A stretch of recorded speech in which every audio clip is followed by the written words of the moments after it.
তত্ত্বাবধায়ক সরকার মানে এই আপনার হচ্ছে মঈনুদ্দিন ফখরুদ্দিন গভর্নমেন্টকে অবৈধ সরকার বলছেন।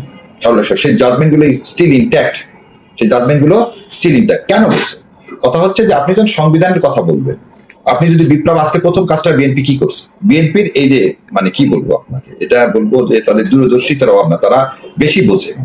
বিপ্লবকে তারা নাম দিয়ে দিল অভ্যুত্থান। অভ্যুত্থান যদি হয়, আপনি একটা সরকারকে জোর করে ক্ষমতাচ্যুত করলেন, এটা কি শাস্তি? একটা বিপ্লব সারা একটা গভর্নমেন্টকে জোর করে ক্ষমতাচ্যুত করলেন, এই যে জোর করে শব্দটা কি হলে হবে না বিপ্লবের মাধ্যমে একটা ফ্যাসিস্ট রিজিমের পালায়ন করলেন?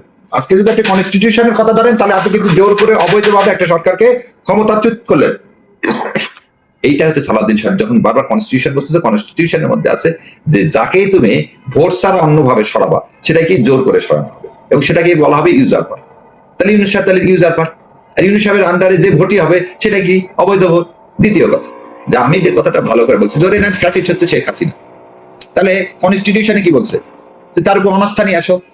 অনাস্থা নিয়ে এসে তাহলে 300 জন এমপি আর একজনকে কি করতে পারতেন, প্রধানমন্ত্রী বানাতে পারতেন। তাহলে সেটা তো কনস্টিটিউশনের মধ্যে ছিল, মুস্তাক সাহেবকে করেনি, শেখ সাহেব মরে যাওয়ার পরে। তো এইগুলো তো কোনো কিছুই করলেন না। আপনি হঠাৎ করে 106-এ যেটা নিলেন, সেই 106-এর উপর ভিত্তি করে আপনি একটা সরকার গঠন করলেন যেটা আউটসাইড দ্য কনস্টিটিউশন। সুপ্রিম কোর্টের এখানে কথা আছে, supreme court outside the constitution কিছু দিতে পারে না। ওই জন্য বলছি যে যদি রিট ফাইল হয়, তাহলে ডক্ট্রিন অফ নেসেসিটিতে আউটসাইড করতে, তাহলে এটা করতে পারতো। রাষ্ট্রপতিকে সাময়িক, যেমন ইয়াজউদ্দিন সাহেব ছিল, রাষ্ট্রপতির আন্ডারে 2-3 জনকে অ্যাডভাইজার দিয়ে 3 মাসের মধ্যে ইলেকশন দিতে পারতো। কনস্টিটিউশন তাই ছিল। দুর্যোগকালীন অবস্থাতেও কনস্টিটিউশন সাসপেন্ড করেননি, কিন্তু আবার বুঝেন, আপনি কিন্তু 5 তারিখ থেকে কনস্টিটিউশন সাসপেন্ড করেননি। আপনি 106 নিলেন, কনস্টিটিউশন সাসপেন্ড করলেন না। এই যে গোজামিল গুলো আপনি কি দিয়ে ইয়া করবেন? সেই জন্য বলছি যে রিট ফাইল করলে, চ্যালেঞ্জ করলে, যতক্ষণ পর্যন্ত আপনি জুলাই সনদ বাস্তবায়ন না করবেন, ততক্ষণ পর্যন্ত এই রিট করলে কি হচ্ছে, ইউনুস সরকার অবৈধ হয়ে যাবে, ইউনুস সরকার সমস্ত কাজকর্ম অবৈধ। আপনি আরো একটা জিনিস, সালাউদ্দিন সাহেব নিজেই বলতেছে এই আদেশ পুংলিঙ্গ না স্ত্রীলিঙ্গ। তার মানে কি উনি নিজেই তো আদেশকে কি করতে চাচ্ছে না, এই আইনকে মানতে চাচ্ছে না। আদেশ যে আইন, এই বিষয়টা উনি জানেন, এবং জেনে শুনে উনি যে এই কুট চালগুলো চালতেছেন, চাইলে কি হচ্ছে, এটা জনাব তারেক রহমান সাহেবকে একটু বোধহয় যারা কনস্টিটিউশন বিশেষজ্ঞ তাদের সাথে বসা উচিত। কারণ আমার মনে হয় সালাউদ্দিন সাহেব যা করছে সেটা ওনার জন্য বুমেরাং হয়ে আসবে। এবং ওনার যে জনাব মানে আমাদের প্রধানমন্ত্রী যে কাজগুলো করতেছে, অনেক কাজই কিন্তু প্রশংসার দাবিদার, অনেক কাজই প্রশংসার দাবিদার, এবং আমরা সবাই চাই 5 বছর একটা সরকার থাকুক। কিন্তু জুলাই সনদের নামে এই ইন্ডিয়ান কনস্পিরেসিতে সালাউদ্দিন সাহেব যা করতেছেন, তার এই জনপ্রিয়তাকে ম্লান করে দিবে। একটা জিনিস দেশে মনে রাখতে হবে, যে জনাব তারেক রহমান আছে, ধানের শীষ আছে, জনাব তারেক রহমান নাই, ধানের শীষ নাই। সো এখানে এই সালাউদ্দিন সাহেব কি বললো না বললো, এই দিয়ে কিন্তু বিএনপি বাঁচবে না। অন্য কোনো মন্ত্রী কি করলো না করলো কিচ্ছু যায় আসে না। কিন্তু বাংলাদেশ জাতীয়তাবাদী দলের মূল ভিত্তি হচ্ছে শহীদ রাষ্ট্রপতি জিয়াউর রহমান এবং দেশনেত্রী বেগম খালেদা জিয়া, তাদের সুযোগ্য পুত্র তারেক রহমান। তাহলে তারেক রহমান আছে, ধানের শীষ আছে, তারেক রহমান নাই, ধানের শীষ নাই। আর জুলাই নাই, তারেক রহমান নাই, জুলাই নাই, তারেক রহমান নাই। এই আদেশ 30 দিনের মধ্যে তার কাছে, স্পিকারের কাছে পয়েন্ট অফ অর্ডারে দাঁড়িয়ে বলা হলো যে সংসদ চলতেছে, এই সংসদ কি হিসাবে চলতেছে না, যেভাবে চলা উচিত সংসদীয় কাঠামোর মধ্যে চলতেছে না। কারণ 30 দিনের মধ্যে কি করতে হবে, তাদেরকে সংসদের অধিবেশন ডাকতে হবে। এখন এক মুখে বিএনপি বলতেছে আমরা অক্ষরে অক্ষরে পালন করবো, আর একদিকে বলতেছে আবার কি, কালকে বলছে কি, কত বড় সাংঘাতিক কথা বলছে, যে সংবিধান করতে হবে, কিন্তু সে সংবিধানের মধ্যে থেকে, সংবিধানের মধ্যে থেকে এই সংবিধান সংস্কার হবে না। আবার বলতেছে এইটাতে এই বিল উত্থাপন করা যাবে না, পরের বাজেট, মানে আবার এই কারকের খেলা খেলতে চাচ্ছে। এই 30 দিনের আমি যদি বিরোধী দলের প্রতি আমার আহ্বান থাকবে যে নেক্সট যেদিন এই পার্লামেন্ট বসবে, সেই দিনের আগে সমস্ত দল মিলে, তারা মিলে বলবে যে আগে জুলাই সনদে কিভাবে বাস্তবায়ন হবে তার রূপরেখা দেখে।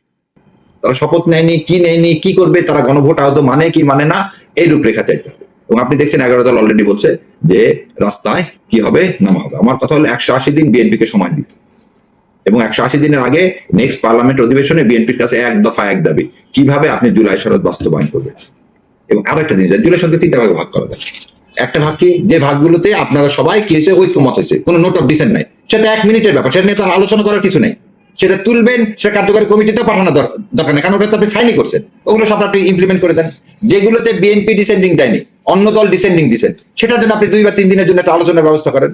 আর হচ্ছে বিএনপি যেগুলো ডিসেন্ডিং দিছে, সেগুলোর লিগাল আপনি ওপিনিয়ন নেবেন, যে কি ওপিনিয়ন নেবেন, যে গণভোটের রায় আপনার ডিসেন্ডিং কি হয়ে গেছে, ওয়াইপড আউট হয়ে গেছে কিনা। গণভোটের রায়, এই যে রেফারেন্ডাম মানে কি, peoples will prevail with everything. এই রেফারেন্ডামটা কেন করলেন? কারণ কনস্টিটিউশনের আপনি 2/3 মেজরিটি দিয়ে কনস্টিটিউশন বেসিক স্ট্রাকচার চেঞ্জ করতে পারবেন না, আমাদের এই অ্যামেন্ডমেন্ট কেসে দেওয়া আছে। সেজন্য তো আপনি রেফারেন্ডাম নিলেন, যে রাষ্ট্রের জনগণ যেভাবে চায় সেভাবে রাষ্ট্র চলবে, তারই নাম হচ্ছে রেফারেন্ডাম। আপনি 2/3 মেজরিটি দিয়ে করেনি এরশাদ সাহেব, হাইকোর্টের বেঞ্চ করেনি, সেটাকে অবৈধ ঘোষণা করেনি, কেশবন্ত ভারতী কেসে করেনি। সো 2/3 মেজরিটি মানে কিন্তু পিপুলস উইল না, 2/3 মেজরিটি মানে সংসদে আপনি 142 রান দেয় আপনি কনস্টিটিউশন পরিবর্তন করতে পারেন, তার বাইরে না। কিন্তু রেফারেন্ডাম হচ্ছে মানুষের পিপুলস উইল, এটা হচ্ছে রেগুলেশন লেজিটিমেসি, রেগুলেশন যে লিগালিটি দেয় সেটা হচ্ছে referendum. So referendum prevail over everything. আর রেফারেন্ডাম নিয়ে সংসদে আলোচনা করার সংসদের ক্ষমতা নেই। ভাই আরেকটা হচ্ছে যে গণভোট ইস্যুতে সালাদিন আহমেদ বলছে যে তার এটা করতে 3 ঘন্টার মতো লাগছে, মানুষ কি লেগে মানে হেনা দিছে, কিন্তু তখন কিন্তু কোনো প্রতিবাদ তারা করে নাই, তারা একদম সাইন সিগনেচার করেছে। তাহলে কি তারা জেনে বুঝে এই ঝামেলা পাকানোর জন্য তারা এগুলো করতেছে কিনা? বিএনপি যে দ্বিচারিতা, এবং এটা আমি প্রতারণা বলতেছি। আমরা যেমন বলি যে আমরা জেনে শুনে সত্যকে গোপন করে যখন একটা কাজ করতে যাব, সেটাকে বলা হয় প্রতারণা। এবং আপনি ভোটের জন্য আপনি যেভাবে হোক একটা ভোট দরকার, এবং ভোটের পর আপনি কি করতেছেন, দলীয়করণের যে জায়গায় চলে গেছেন 1 মাস না হতে, তাহলে কি আপনি দলীয় আদর্শ থেকে অলরেডি বিচ্ছিন্ন হয়ে গেছেন। তাহলে আপনি আবার লুটে পুটে খেতে যাচ্ছেন, আপনি আবার দেশটাকে যতটুকু আছে এটাকে কঙ্কালসার করতে যাচ্ছেন। যেখানে আমরা বলছি দেশ বাঁচানোর জন্য জুলাই সনদ, তাহলে আপনি জুলাই সনদ করবেন না, স্পষ্ট। আপনাকে যদি যে সালাউদ্দিন সাহেব যে কথা বলতেছেন যে উনি ইলেকশনের আগে কেন রিট ফাইল করলেন না, উনি সাইন করলেন কেন, উনি সেদিন বলতে পারতেন এই আদেশ, মানে এই ড্রাফট তো তাকে দেওয়া হয়েছে, এই ড্রাফট হয়েছে 13 তারিখে, তারপর তো অধ্যাদেশ হয়েছে 25 তারিখে। তো 25 তারিখে অধ্যাদেশ যদি লিগাল হয়, 13 তারিখে আদেশ কেন লিগাল হবে না? এবং জুলাই সনদ আমি বলতেছি বাস্তবায়ন করবো, কবে বাস্তবায়ন করবো? করবো একদিন, ওই আন্দোলনের মতো শুরু হয়েছে, ঈদের পরে আন্দোলন, এটাও বলে যাচ্ছে করবো করবো, কবে করবো করবো করতে করতে 5 বছর যা যা করার সব করে নিবেন। এইটা হতে এবার দিব না, 180 দিন 180 দিনে। আর আপনি তাহলে সেই দিন কেন এগুলোর অভিযোগ আপনি করলেন না? আপনি তো নিজেই বললেন রেফারেন্ডামে জনগণ যা দিবে সেটা আমরা মেনে নিব। আর একটা দিন বলবি আমার এনসিপির ভাইদের প্রতি, এবারে রাস্তায় আপনাদের একটা, আপনারা সেদিন যদি এই প্রস্তাবে না মেনে নিতেন যে একই দিনে ভোট হবে, এনসিপি সেদিন এই একই দিনে ভোট হবে রেফারেন্ডাম মেনে নিয়ে তো জামাতকে ব্যাকফুটে ফেলা দিলেন। জামাত তো সেদিন বলছিল ভোটে আগে ভোট হোক, রেফারেন্ডাম আগে হবে, জুলাই সনদ বাস্তবায়ন হবে, তার উপর ভিত্তি করে পার্লামেন্টে ইলেকশন হবে। আপনারা এনসিপির ভাইরা সেদিন আপনারা এটা করে নিলেন। আজকে আমরা যেহেতু যুগোৎপথ আন্দোলন করছি, আজকে সবাই মিলে এক দফা এক দাবি যে সব কিছুর আগে আপনি একটা ক্রান্তিকালীন সময় পার হচ্ছে, দেশের বিশ্বের যে অবস্থা, তাতে আমাদেরকে এখন কি করতে হবে, একটা ক্রান্তিকালীন সময় সরকার গঠন করতে হবে, যে সরকারের মূল উদ্দেশ্যই হবে জুলাই সনদ বাস্তবায়ন এবং জাতীয় সরকারের মতো দেশকে চালানো, এইভাবে রাজনীতিকরণ নয়। সেখানে আইনমন্ত্রী কাজ উনি কেন করতেছে? উনি আসলে উনি কি চায়, এটা আসলে ডাইরেক্ট কোন দিকে যাইতেছে? আচ্ছা, তার কথা বলতে কোনো বাধা সংবিধানে নেই। কথা হলো যে এখানে দুইটা প্রশ্ন, একটা হচ্ছে পুরা সংস্কার কমিশনে কিন্তু ইয়াই ছিলেন উপস্থিত, কে ছিলেন? সালাউদ্দিন সাহেব উপস্থিত ছিলেন। এটাকে অন্যভাবে কে কিভাবে দেখতেছে যায় না, ওনাকে ধরে নেন। উনি, আমার কাছে যেটা মনে হয় যে ওনাকে আসলে উপনেতা করা উচিত, যেমন তারেক রহমান ওনাকে উপনেতা করে দেখ এবং স্বরাষ্ট্র মন্ত্রণালয়ে উনি ভাড়া থাকুক, তাহলে আর এই ধরনের কথাগুলো আসবে না। কিন্তু আমার কাছে এটা এই যুক্তিটা গ্রহণযোগ্য না যে উনি কথা বলতে পারেন, কারণ উনি ছিলেন, উনি মেকানিজম করছেন। আর একটা জিনিস, উনি তো শিলংয়ে ট্রেনিং পাওয়া, বাবা অ্যাটর্নি জেনারেল তো শিলংয়ে ট্রেনিং পাওয়া না, শিলংয়ে যে ট্রেনিং পাওয়া সেই তো বন্দোবস্ত করে আসছে না, জুলাই সনদ হতে দিব না, রাষ্ট্রপতিকে সরাবো না, কনস্টিটিউশন বদলানো যাবে না, তারপরে কি, তারপরে হচ্ছে তিস্তা ব্যারেজ করা যাবে না, লালমনির হাটে কি যে এভিয়েশন ইন্ডাস্ট্রিজ করা যাবে না, ওই এয়ারপোর্ট চালু করা যাবে না, ফেনীতে কি করা যাবে না, ফেনীতে 900 একর জমিতে আর্মি রিপিজেট করা যাবে না, এগুলো তো সব দস্তখত দিয়ে আসছে, যে শিলংয়ে ছিল তাই। নাহলে আমি বুঝলাম না, আপনি দেলোয়ার হোসেন সাইদির সাক্ষীকে তুলে নিয়ে গেলেন, তাকে রাস্তায় রাস্তায় ভিক্ষা করে খেতে হলো। আর আমার সালাউদ্দিন সাহেবের, তিনিও তো আমার মতো মিডল ক্লাস ফ্যামিলির লোক, উনি এত বড় বাংলো চালালেন কিভাবে? তাহলে উনি তখন আবার দেশে ফিরে আসলেন, ওনাকে আবার এই সালাম গাড়িও দিল, উনি আবার সেটা ইয়াও বললেন, দুঃখ প্রকাশ করলেন। তার মানে ভাই এ সালম ইন্ডিয়া তার এই সাইন করে সব তো এক সুতায় গাঁথা, সবই তো সে জানে কখন কোনটা ভুন্ডুল করতে হবে। তার মধ্যে তো এই জুলাইয়ের স্পিডের থেকে একবারও বুঝছে যে সে কি আজ পর্যন্ত এটা চাইছে যে গুম কমিশনের রিপোর্ট বাস্তবায়ন হোক? 1 মাসে কি তার সম্পর্কে কিছু নিছে? না, প্রথম দিনই চাইছে গুম কমিশনের রিপোর্ট পাল্টা ফেলে দিয়ে, বিডিআর রিপোর্ট পাল্টা ফেলে দিয়ে আবার তদন্তে ফেলে দিতে। বুঝতাম এই প্রথম 1 মাসে এসে জিয়া হত্যার প্রকৃত ইয়ার জন্য সে রিপোর্ট চাইত, সেটা কমিশন গঠন করতো জিয়া হত্যার প্রকৃত রিপোর্ট উন্মেষণ করার জন্য, তার সাথে আওয়ামী লীগের কি কি কানেকশন আছে সেটা বের করার জন্য। আজকে আপনি জয় মাউন্ট থেকে শুরু করে সবাইকে আপনি কি নিয়ে করতেছেন, আবার পুনর্বাসন করতেছেন। কি পদ্ধতি রাষ্ট্রপতি বিএনপিতে যোগদান দিছে, এরাও যোগদান করবে। এই তো সেজন্য বলছে আওয়ামী লীগের পুনর্বাসন না। শোনেন, এখন বিএনপির স্লোগান হচ্ছে সবার আগে বিএনপি, সবার আগে দুর্নীতিকে যেমন হালাল করছেন, চাঁদাবাজিকে হালাল করতেছেন, ঠিক সবার আগে বিএনপি। কিসের দেশ? বিএনপি জ্বালাতে সবাই মেরে করে খাও। আমি একটা জিনিস আমার বলতে খুব ইচ্ছা করতেছে, সেটা হচ্ছে জনাব তারেক রহমানকে আমি মাঝে মাঝে সংসদে মানে খুব অসহায় দেখি। কালকে যেমন আমি সংসদে উপস্থিত ছিলাম, কালের কন্ট্রোল দেখেন, মিথ্যাচার দেখেন। আমি গেছি ওখানে, আমার কাছে আমার মোবাইলের মধ্যে আমার পাস আছে, আমার পাসটা ওই ছেলেটা নিয়ে আসবে এবং ছেলেটা পাসটা নিয়ে আসবে না, আমাকে নিয়ে ও চলে যাবে ভিআইপি পর্যন্ত। তা আমি তার এমপি না ভাই, আর আমার তো ওরকম সৌভাগ্য হয় না আগে ঢোকার। তা আমি ওখানে যাওয়ার পর বলতে, স্যার আপনার ওই কার্ডটা বলে ছেলেটা নিয়ে আসতেছে, তা ওয়েট করেন স্যার। আমি ওয়েট করতে, সেটা বলে দিল কি যে আমি কার্ড ছাড়া, শোনেন শাহরিয়ার কবির ওরকম না, যাই হোক ঢুকলাম। এই যখন সম্মানিত আমির পয়েন্ট অফ অর্ডারে ডেকে ওই প্রশ্নটা করলেন, তখন কিন্তু কোনো কনসালটেশন ছাড়াই সালাউদ্দিন সাহেব দাঁড়ায় গেলেন।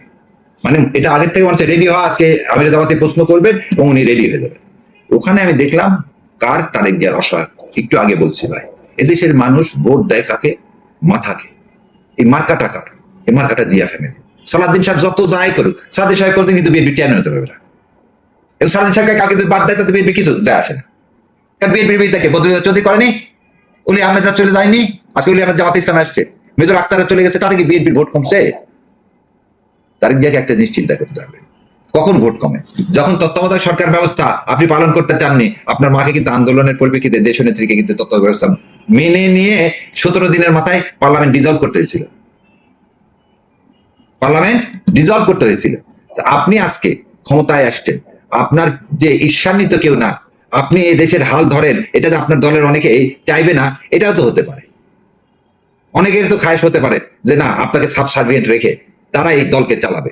তো এটা হলে এটা আত্মঘাতী হবে। এবং আপনার মধ্যে যে কোয়ালিটি, আপনার মধ্যে যেটা দেখতেছি আজকে, আপনি মানুষের জন্য, আমি সত্যিকার কথা আমি বলি যে তার কিছু মানবীয় গুণ আমাকে নিজেকেও মুগ্ধ করছে। যেমন ইফতার পার্টিতে তার পিছনে এসএসএফ দাঁড়ায় থাকবে, এটা সারা জীবনের নিয়ম। উনি এসএসএফ কে দাঁড়ায় থেকে অর্ডার দিলেন, পানির বোতল দিলেন, জুস দিলেন, দিয়ে অনেক বলছে জুস নাই, আরে জুস থাকলেও এসএসএফ নিতে পারবে, এটা আর্মির নিয়ম। উনি দিয়ে অর্ডার দিলেন, যাও ওদিকে যাও, যে আগে খেয়ে আসো, তার পিছনে কেউ ছিল না তখন। তারা ওইদিকে যায় পানি খায়, তারপর আসলে এই যে রোজা ভাঙা, এটা তো না বললেও পারতেন। এই যে তার যে এটা তো প্রায় দেখা যায়, আজকে মাটি কাটার কথা বললো, মাটি কাটতে গেছে কি যায়নি সেটা কথা না, সমস্ত লোকজনকে সে যে ডাকলেন, লোকজন সব হুমড়ি খেয়ে এসে তার কাছে চলে গেল। তাহলে সে তো মাটি ও মানুষের নেতা হতে যাচ্ছে। এটা যদি হয়, দেশের মূল সরে জামাত ক্ষমতা চালানো না বিএনপি ক্ষমতা চালালো, এটা মূল কথা না। মূল কথা দেশটা আমাদের। উনি যে কথা বলছে সবার আগে বাংলাদেশ, এটাই তো আমাদের স্লোগান, সবার আগে আমাদের বাংলাদেশ। আমরা ভারতের আধিপত্যবাদ চাই না। ভারত তো তাকে চাবে প্রেশারাইজ করে নিতে, ভারত তাকে যাবে তার পপুলারিটি যেন ওই পর্যায়ে না যায় তার বাবার মতো, যাতে ভারতের বিরুদ্ধে একটা স্টেপ নিতে তার কোনো কুণ্ঠাবোধ না হয়, তার সাথে সবসময় যেন মানে আমার আটরগতির জনগণ আছে, কি যায় ভারত। এই জন্য ভারত তাকে কি করতে হবে? সবসময় প্রেশারে রাখতে হবে। এটাও আমাদের প্রধানমন্ত্রী তারেক রহমানকে এটা চিন্তা করতে হবে। এবং যারা এই এজেন্ডাগুলো বাস্তবায়ন করতে চায় তাদেরকে মনে হয় দূরে রাখার সময় এসে গেছে। কারণ জুলাই নাই, আপনি তারেক জিয়া নাই। ভাই একদম 1 মাসের কথা ছিল যে 1 মাসের মধ্যে অধিবেশন রাখতে হবে, একদম শেষ দিনে কেন? মানে আগে ডাকলে কি পরবর্তীতে কোনো কিছু চেঞ্জ হতো? এইটাই বললেন যে দেখেন, একদিনে ওই লাস্টের দিনে ডাকছে এই জন্য, যেটা হচ্ছে গতকালকে তাদের চিন্তা ছিল বিরোধী দল হয়তো এটা কি করতে সময় পাবে না, প্রথম দিনই সেজন্য তারা কি করলো, রাষ্ট্রপতিকে দিয়ে ভাষণ দেওয়া পুরো লন্ডভন্ড করে দিলেন। আপনি আবার সেই ওই যে শফিক রহমান সাহেবের মতো দালাল যেসব সাংবাদিক আছেন তাদেরকে দিয়ে আপনি কি করলেন, জাতীয় সঙ্গীতের সময় দাঁড়াননি বলে কি করলেন, সেটাকে একটা ইস্যু বানাতে চাইলেন। দ্বিতীয় দিন আপনি প্রশ্ন উত্তর পর্বের পরে আপনি দাঁড়ালেন পয়েন্ট অফ অর্ডারে, সালাউদ্দিন সাহেব ওই পয়েন্ট অফ অর্ডারের বদলে কি দেখায় দিলেন 62, 61 আর 66, সেটা পয়েন্ট অফ অর্ডার নিজেই বুঝলেন না। না বুঝছে, বুঝাটা কি করলেন, যাতে আমির জামাত